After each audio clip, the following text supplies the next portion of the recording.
I have a lot to talk about today. Some interesting things happened this week. It was a very good week. Is it weird that time's going so fast? I mean, it seems like we were just here. And I've had a busy week. I did my workshop. It was really fun and interesting, and I'm going to share a little bit of stuff that we had in there.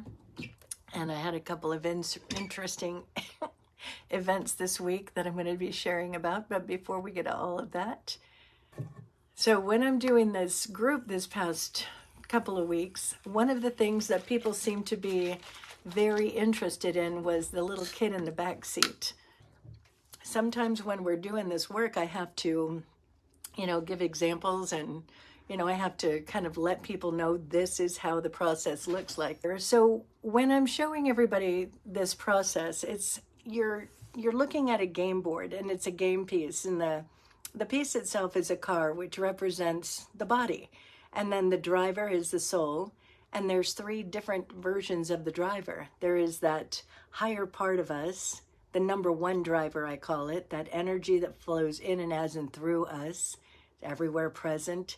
It's really not nameable. It's this presence, it's this energy, it's intelligence, it's all these things. I could go on and have a whole workshop just on that. The second driver is the adult. That's that person in the front seat that's being conscious, reasonable, logic. They're driving with good intention.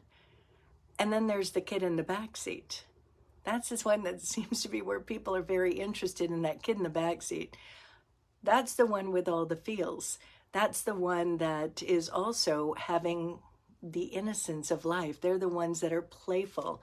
They're the ones that it's like, they just want to be silly and childlike. Not part of us. That part of us, we have a lot of fun. So, so as we were talking about all this, when I'm working with my clients, I'm, one of the main goals is to get them in touch with their feelings and to get them to be able to slow down when they start to get in the feels, like they're feeling angry, frustrated, worried, anxious, any of those things. And so a big part of it is being with that feeling, understanding how it goes in your body. And so I wanted to tell a story of a client that I've been working with. And again, they're anonymous and I have their permission. And this person, I gotta say, I love this person.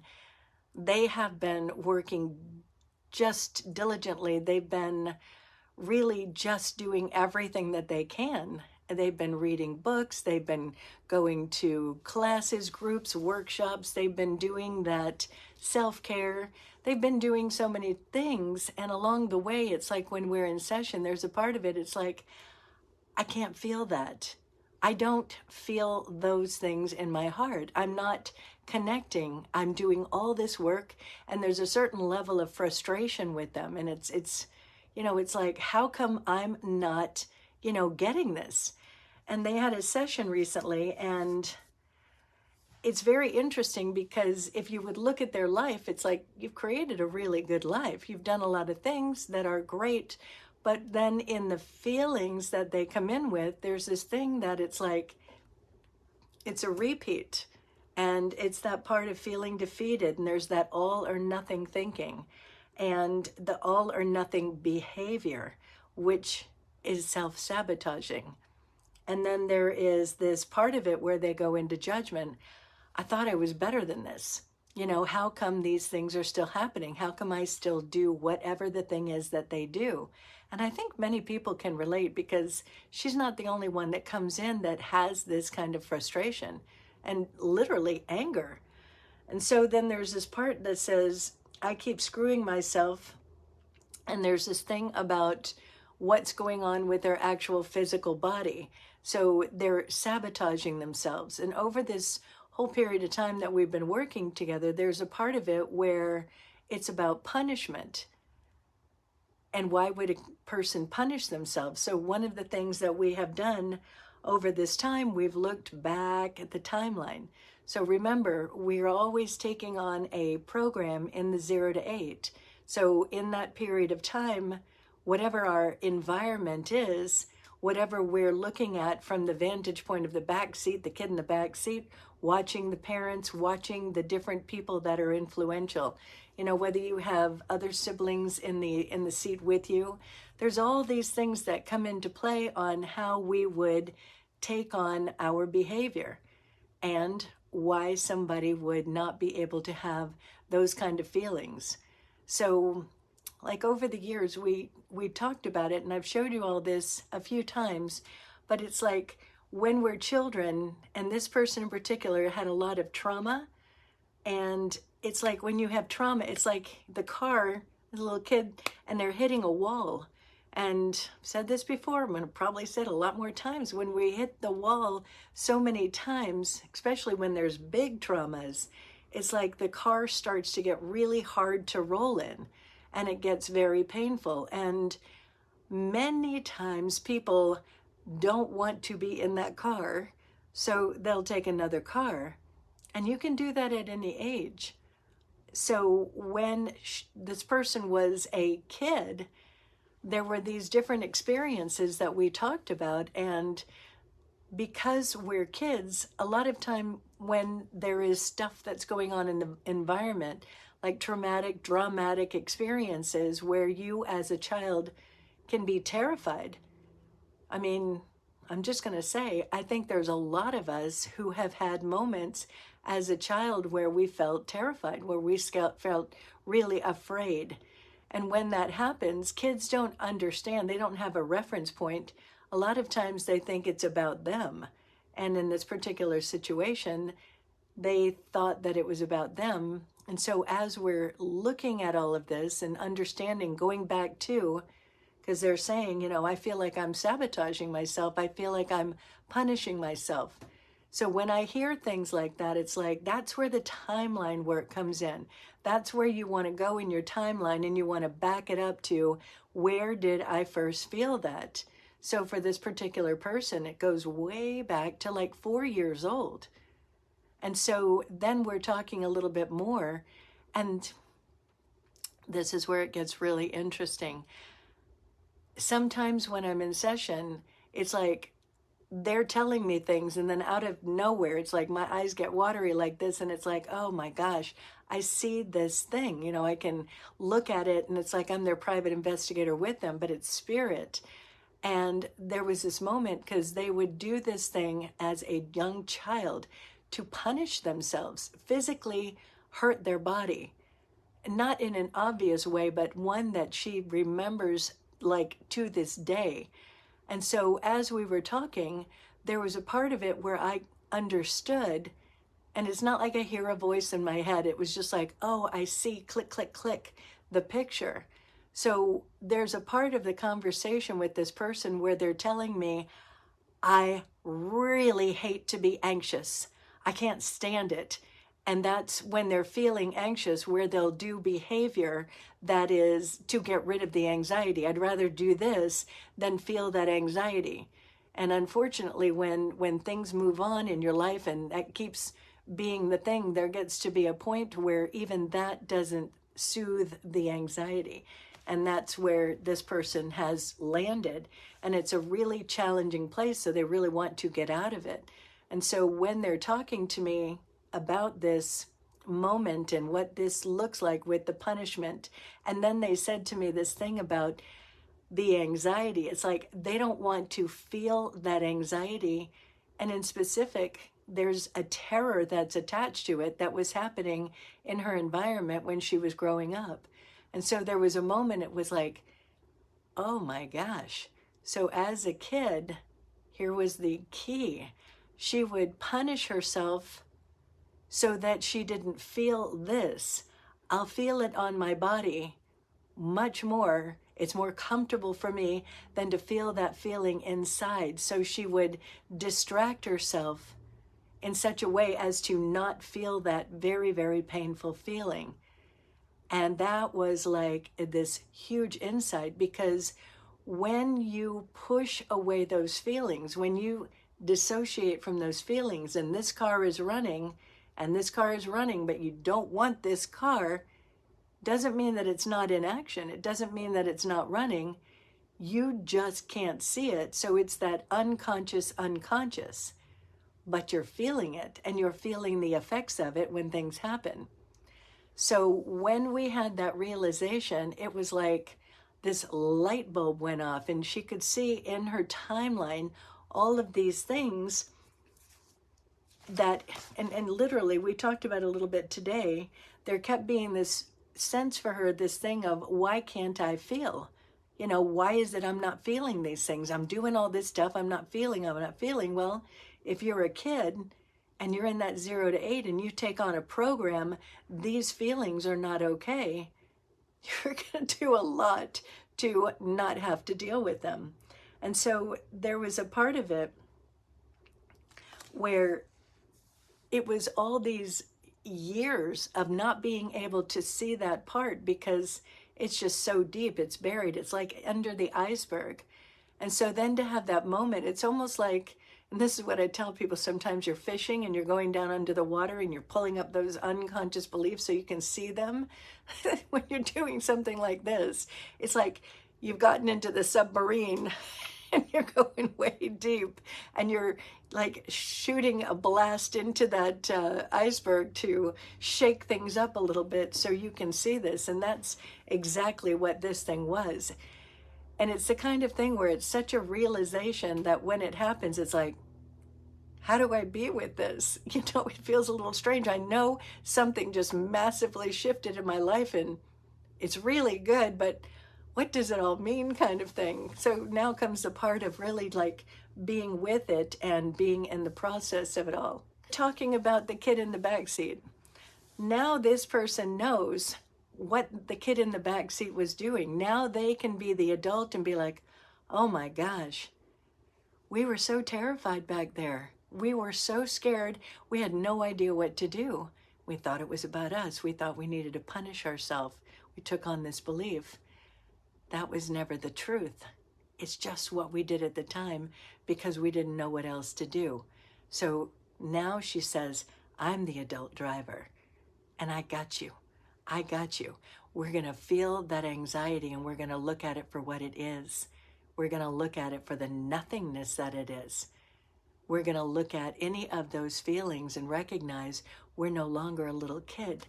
I'm driving, and I have a whole team of people that love me, that support me, that value me, that want me to be the happiest, most grounded, centered, fabulous version of myself. So there's that process now of really being that adult and letting that kid know there's nothing to be afraid of anymore. You can feel those feelings and you process through them. Every time you feel those feelings, it's something to look at, not something that you can't handle, because you can handle it. So it was a fascinating thing. So then this week, I've had this moment that I want to share with you, and it's an example of the kid in the back seat in a little bit more of a playful way, because even I have a kid in my back seat, little Audie back there, you know, and there's moments where I get scared. There's moments where I get upset, angry, bothered. I don't get anxious very much anymore, but there's all those feelings that I feel because of whatever happens in a situation. So you got to remember that kid in the back seat is also that playful part of us. And I have a good friend of mine who came over and we were playing cards, all of us, one night, not long ago. And I called her up the next morning and I was like, little Audie had such a nice time last night. It was so much fun. She got to laugh and play. And sometimes it's like, because I am so invested in doing all of the things here, it's like I intentionally need times where it's like I don't have to think so much. I just want to play and just be silly. And so that was my little kid acknowledging her little kid. And she was like, yeah, little Kimmy had a good time too.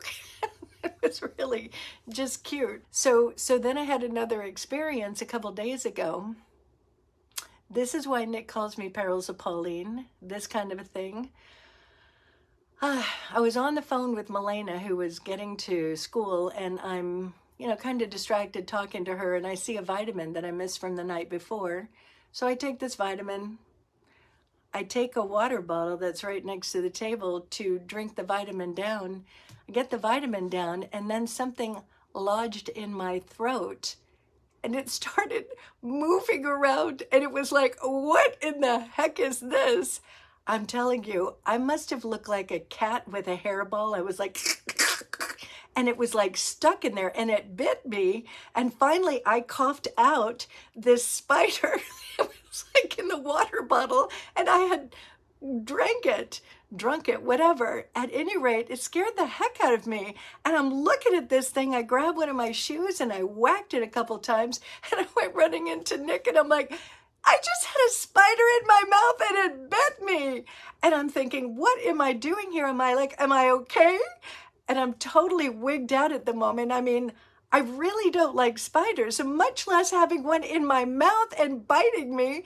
And he goes, well, where is it? What kind of spider is it? I went and got it, thinking that the thing was dead. I pick it up in the cap of the water bottle and bring it back in, and the thing is alive. It's like this red spider. It was a fairly big spider. And I'm like, oh my God, the thing bit me. Am I going to be okay? Nick, am I going to be okay? And I'm like, do something. Do some energy, like make it better. And so then it was like, well, I'm not feeling any side effects yet. Maybe I'm okay. It doesn't hurt. That's a good sign.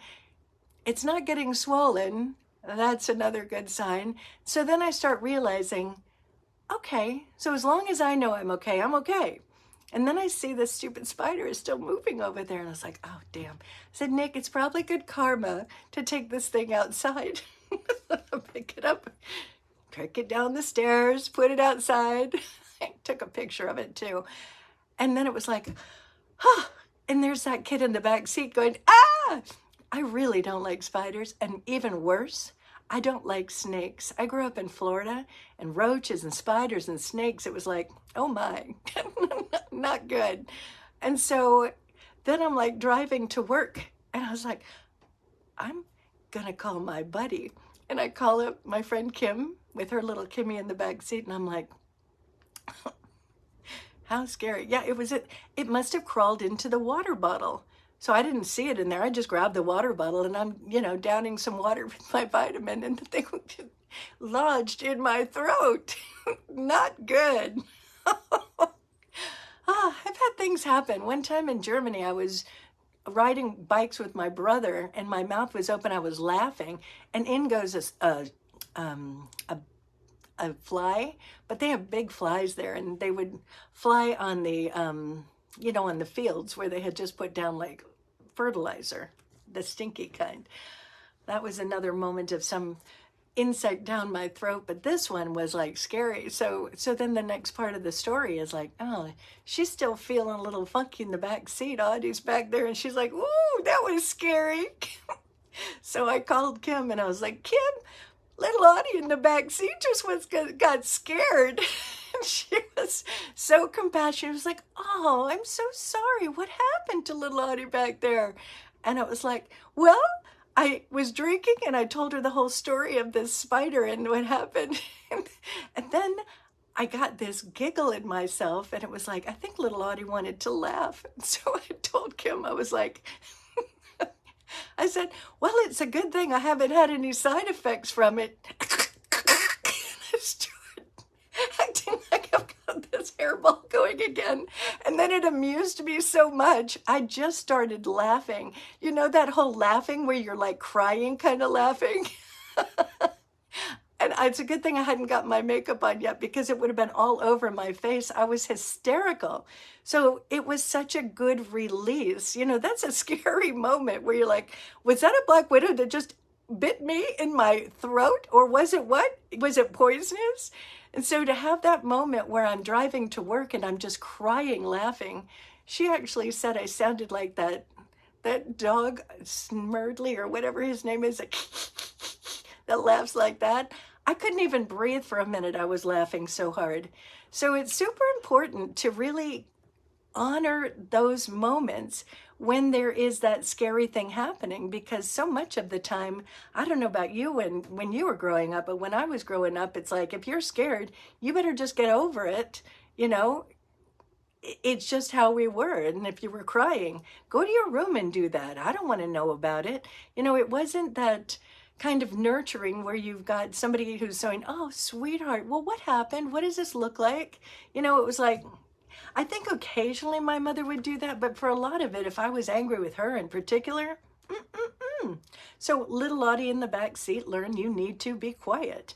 You know, you don't be angry with people. You know, you figure it out and you work it out yourself, and that's all there is to it.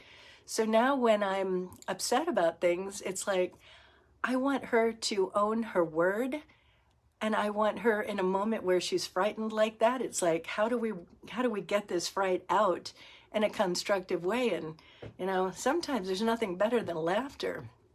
So it was just it made the story much better, and it made it rather funny now instead of, you know, so scary. I have a client that I'm working with. It's a kid, and somehow or another we got on the subject of snakes. What was it? For whatever reason, we're standing in the waiting room and we're talking about this, and you know, it's like I grew up in Florida. I think she was talking about she liked whatever kind of snake, and I was telling her one time in Florida we used to have this cottage in Kissimmee, and it was right on the water, and there would be snakes all over the place. And one time I was in the water, all of us kids were playing, and I didn't hear everybody screaming to get out, and finally I hear somebody, Audrey, get out. And there is a water moccasin like about 2 yards away from me. Luckily I got out of the water in time, but you know, there's all these like stories, one in particular. And I was telling this kid this.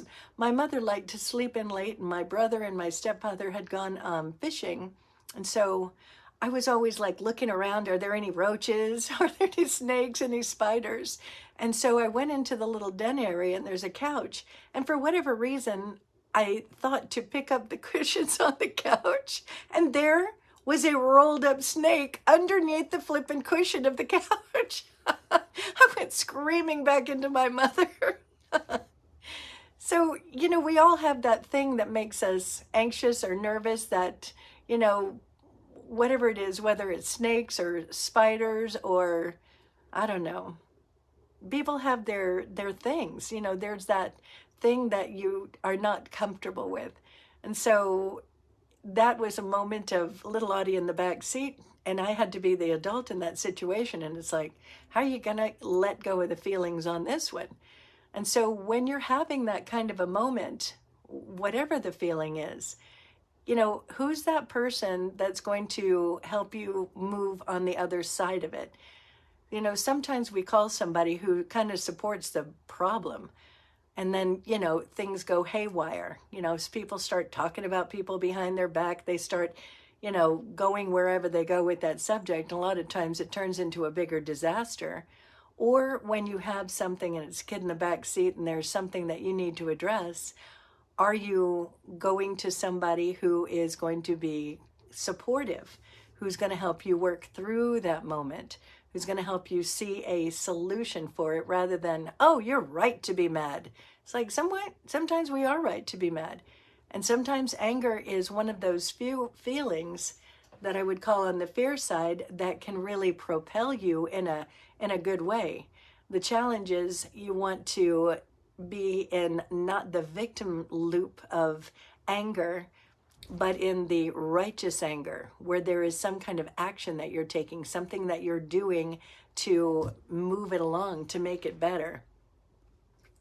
So I wanted to share that with you because I think that we're in a moment right now, and this is one of the things that I think is super important for all of us. You know, we all have been children here on this planet, and we have all seen a certain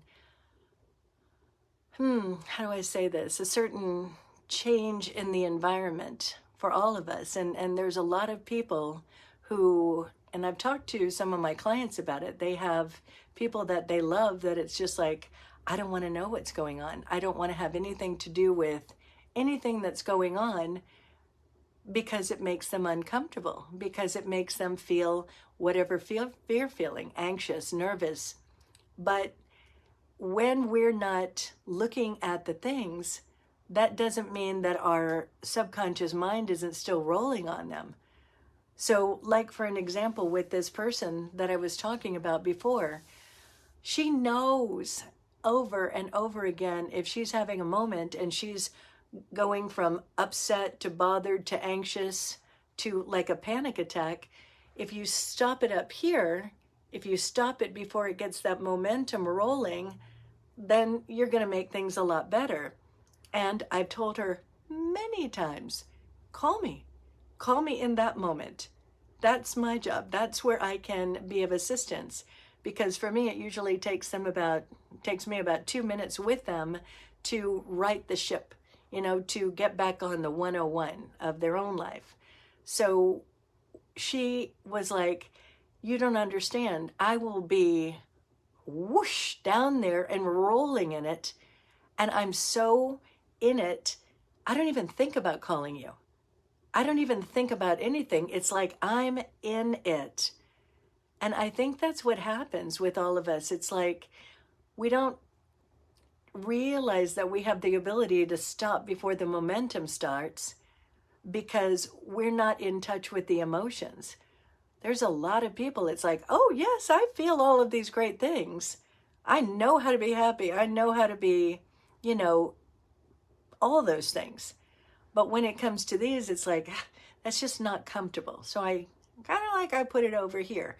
And we put it over here in various ways. But when we put it over here, we're not aware when it comes up in here, which is what was happening with her. She'd be up and rolling, and it's talking to the brain, and it's talking to the body. And we go into like an out-of-body experience sometimes. I've had that happen. And we also go into whatever the addictive behavior is. So that's why a lot of us become addicts. And we want to, I don't want to be present with that stuff. And that can be any addiction. Food, alcohol, drugs, sex. I mean, the list goes on for addiction. Gaming. It's like, I don't want to be in the crap of life. So I'm just going to, go into another car over there and I'll be all right. But when we're doing that, you're also not authentically in the love of life. Like this client has been realizing, it's like she got a lot of great going on, but wasn't feeling it, was feeling somewhat disconnected from it. And then when the feelings would really get rolling, it would be hard to recognize it. So there's a part where you recognize, I'm the adult in the front seat. I'm not the kid, I'm the adult. And when the kid's feeling those feels, I have the ability to assist them in working through it, but I have to be aware and available for whatever those feelings might be. And you can bring them up slowly. You don't have to say, all right, bring it all on. Let's bring up the feels. That would be a bit much. But you can direct traffic for yourself. You can say to your higher self, it's like, all right, let's take this slowly. What am I upset about? What are some little things that I can deal with? And then move into the bigger things and the other things. And again, if you have somebody that's supportive with you, that makes going the route a lot easier. Told last night we had wild dreams. It was like a kind of a rocky rolling night for me in particular. I woke up a few times, and in those times, can I just say, I was having a challenge going back to sleep. So I put him in my ear, and he has a chapter back here in the very end of the book where they're talking about, speaking of doors, being in the upper room. So if we're looking at the car analogy, there is that part, and I haven't said this but one time before, so bear with me. So there's a part of it where we're riding on the road, and sometimes we, go into a dip in the road and we get back up to level. Sometimes it's like we're climbing the mountain and we get to the mountain top, and at the mountain top you see all of this and you are just like, I'm at the top of the mountain, and you're feeling, you're owning that confidence, you're owning that presence, you're just on. It's that feeling of that inner gur is just like, Urgh. That's what they call being in the upper room. And most of us have had a moment or two, maybe a lot more, of feeling that connection. You're feeling just the love of all things. You're feeling that kind of glow of, just life being in its highest. And so I wanted to read this for you. Gloria, with my fabulous glasses. And so this is in the day 34. And I'm going to read it, and I'm going to give you a little bit of commentary as I do it. But this is what I was listening to last night, and as I'm laying there and I'm just listening to this, it just really resonated with me, and all of his books resonate, but this last one in particular is just amazing. Again, it's called Resurrection. It's book 1 of the Manifestation trilogy. It's a channeled text by Paul Selig. And his first book is I Am the Word. And I can't stress enough how much I love these books. So then they're saying here, what time is it? All right. When you ask questions about what will be, you predicate outcome on a basis of history. So like my client, here she is, and her history, all of that stuff that she did from the first belief back as a child to all these other beliefs, that's what we come from.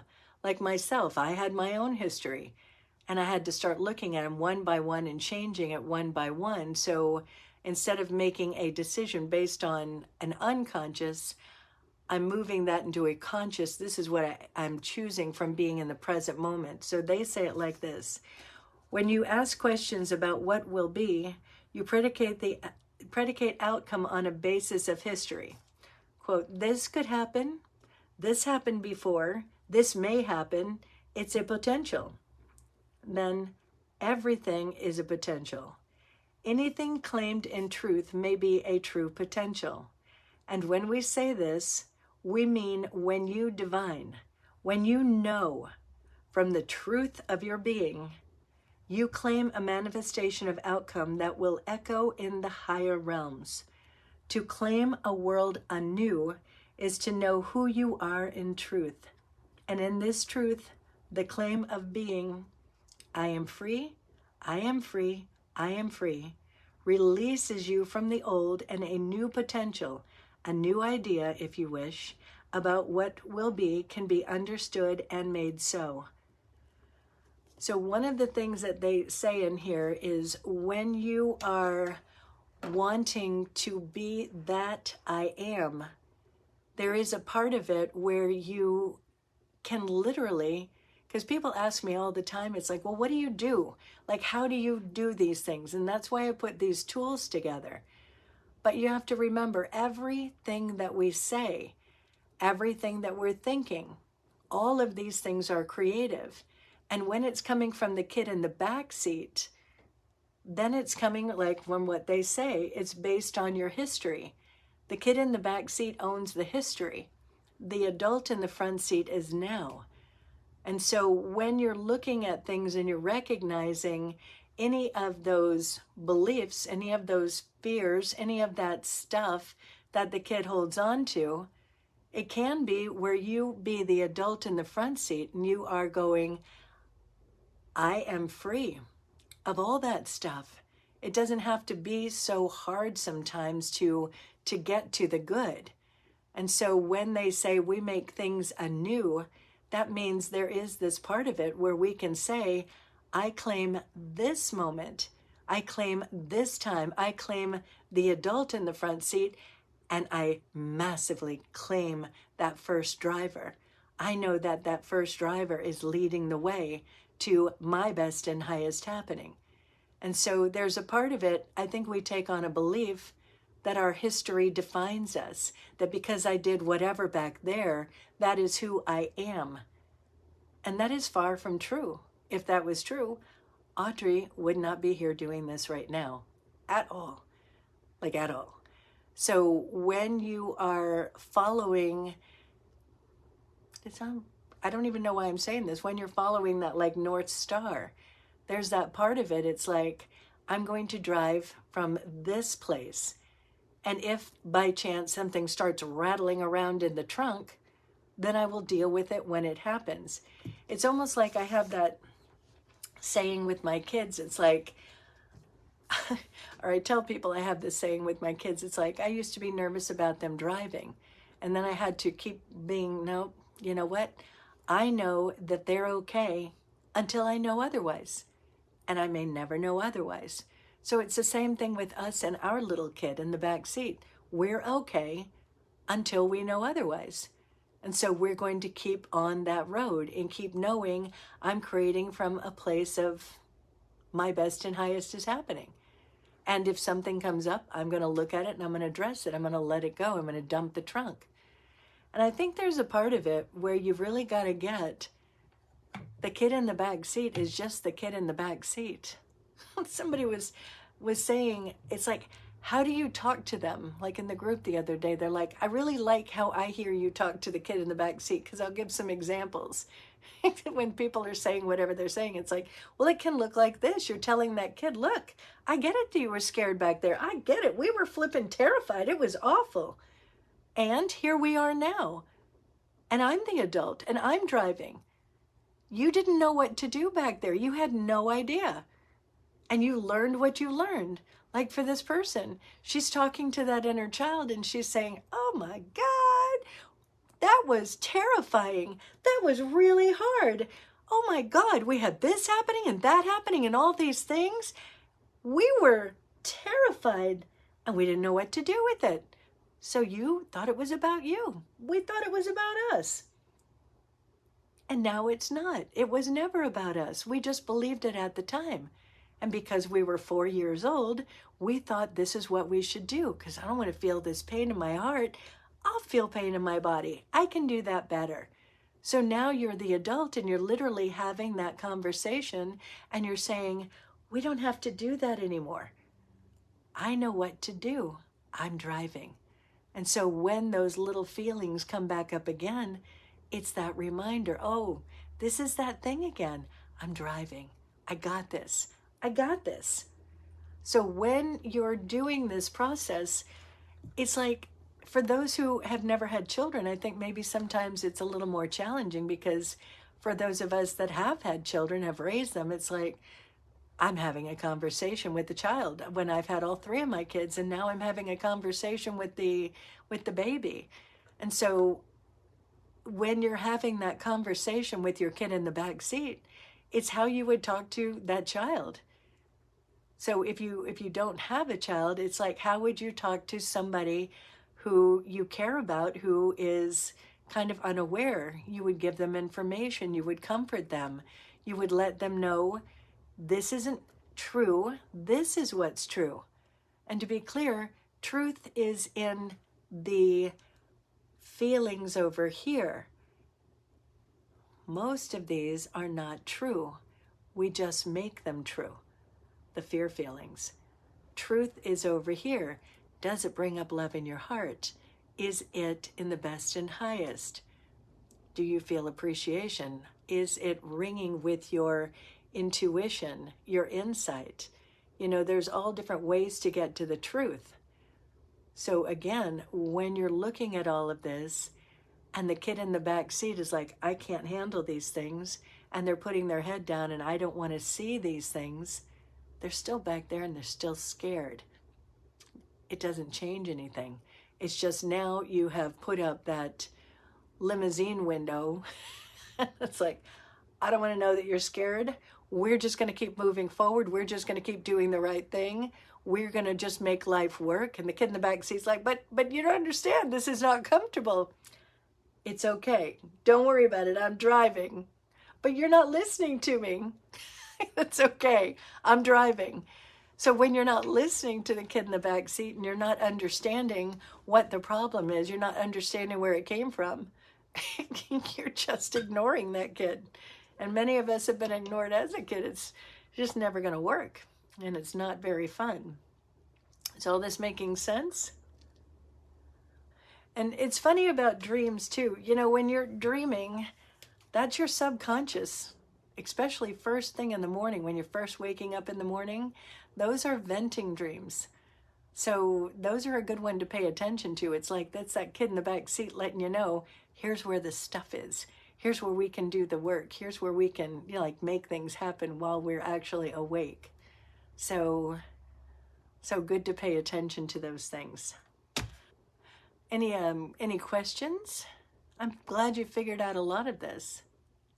All right, I'll look forward to hearing about it. So I think that completes the kid in the back seat for now. So I want you to think about it for yourself. Are there emotions on the fear side, those false evidence things appearing real? Do you have anything that you don't want to see because you think that you can't handle it, or it's bigger than you, or whatever the thing is? Think about that, and then think about that's the kid, you're the adult. So how can you find the solutions for this thing? How can you look at it from a new perception? How can you maybe find somebody to help work through it with you? You know, there's all these different ways of being with it, but another great one is sometimes what I'm doing, if I can't come to the answer with myself as the adult, I ask the universe, and I'll be like, you know, this one's pretty deep, and I'm pretty upset in whatever way, shape, or form that looks like. And I'm asking the universe to show me the signs, you know, to show me the answers to what this thing is. Because remember, sometimes we're unaware that we're unaware. We're not sure what the whole thing is, but we know it doesn't feel good. And so there's a part of it when you're allowing, you're letting the universe know, you know what, I want to fix this thing. I want to be able to see what it is. And when you're doing that process, it's important. You're not saying, I want to re-experience it. You know, when I'm doing this and a memory comes back of my childhood, I'm looking at it like from a third person vantage point. It's not like I'm reliving the thing. I'm looking at it from a third vantage point part of it. It's like, as an example, that part of me where it was like the thing with the spider was scary. When I was a kid, I had a few different experiences where I got hurt, and I've got a scar on my forehead, I've got scars on my knees, I've got scars on my back. I have one here, but that wasn't from a childhood. So as a kid, there were these moments that were terrifying. This one in particular, I was quite the talk of the school when this thing happened. I was in the 2nd grade, and I was over at some friend's house, and we weren't supposed to be in her house. We went in there anyway, and her brother came home. She's like, my brother's home, we got to get out. So we went running out the back door, and I was in the lead, and I didn't see that they had shut the door, and I ran right into the door and shattered the door, and it took a huge chunk out of my right leg and another pretty big cut on my left knee, you know, on my knee area. And so I think I went into a bit of, you know, shock. Got the kid in the back seat, it's going, what just happened here? So I just went running out the front door past the brother on the bike. I looked down and I could see like the stuff on the inside of my leg, and I just went running down the street. I mean, I'm in 2nd grade, and I just went to somebody's house and was banging on their door, terrified, and there was nobody home. So I went running back up the street to the neighbor across the street, and she was home, and she stuck me in her bathtub. So my mother came and picked me up, and instead of taking me to the hospital, she took me to a doctor's office, and he started sewing it up with no Novocaine. So there is a point of trauma. So that terror that I felt, because I mean, when he was sewing it up, again, I'm remembering that, but it's from the third person. And I'm just remembering what that looked like, but we don't remember physically. I don't think it's possible to remember what the actual pain felt like, but I do remember what the terror was like. And so when the thing happened with the spider, there was that same emotion of terror. Oh my God, what just happened here? But then now I'm owning, I'm the adult in the front seat. And I'm looking at my partner and saying, am I okay here? You know, so I'm getting that support. And then I'm doing that part where it's like, how else can I let this go because I'm still running it in my mind? Oh, I'll call my other support that's going to be laughing with me and we'll make it funny. So when you're doing this process, there is a part of it where we may have had, I don't know, terror back here. We may have been massive heartbreak back here, massive whatever, rage, anxiety as a kid, all these things that we experienced that have been, you can see the pattern in a lifetime. So when you're getting, I'm in the now, I'm in this moment, as Paul Selig and the guides say, and we are able to access the top of the mountain. They call it the upper room. And that's where you are owning that part of, I get it with the adult, I understand, and I get it with the kid. I'm going to be enjoying that innocence of the kid, that playfulness of the kid. And you're also getting, it's not just this in this human body in this lifetime. It's that I am. So when you're connecting all three things, it's no longer the kid has to hide out. The kid has tools. The kid has the ability to be present in the moment with the adult and look at things from that new vantage point and literally let go of those hard memories and those emotions where they have no impact anymore. It's a process. Just saying. It's not usually something that happens overnight. Even for this person that I just worked with and I was telling you about earlier, even with her, it's like she's in the moment of going, wow, something big just happened and I feel different, but it's a matter of like now just stepping into it and allowing that to just be, you know. It's a lot to change who you've been for a lifetime in a moment. We all have a lot of wisdom when we're doing that timeline. The timeline is so that you can look at you in the past, so we can look at ourselves, so we can learn that lesson. A lot of time people are looking at the past and it's like, well, so-and-so did that to me. Doing the timeline, I mean, the victimization loop, doing the victimization loop and using that timeline, and you're looking at the past from that vantage point of, I want to see this a little more clearly. Why did I allow? Why did I do? Why did this happen? Why did I choose? So then you are learning that lesson. And when you learn the lesson, there comes the wisdom. It's funny, I used to say, well, I never do that again. But then I would do another thing that would be equally as painful in whatever way. Well, I'll never do that again. Then I find another equally painful way to, it's a lot of times with relationships. So I kept on the pattern of it, but each time I said, I won't do it that way. I'll just do it another dysfunctional way. When you're doing this process, you're saying, wait a minute, I want to stop this pattern. So I want to look at the whole thing. What am I doing in all these things? What is this about me? And a lot of times it goes back to the childhood, to the program, watching our parents in the front seat of the car, or maybe not being present in the front seat of the car. And we take on these beliefs. So I took on beliefs, created, until this magical day where I get, oh, it's about me. What am I doing? Oh, I get it. And then I learn the lesson and I gain the wisdom. That's where all the wisdom comes from.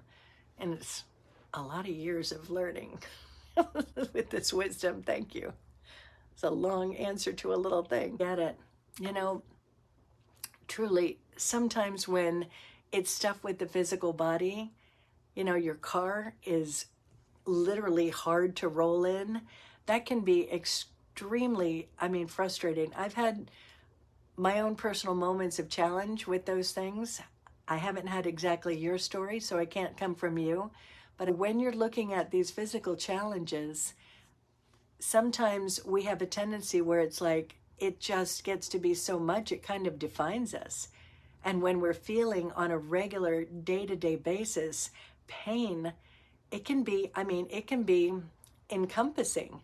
And so there's a part of it when you're looking at arthritis, you can call me later, maybe tomorrow.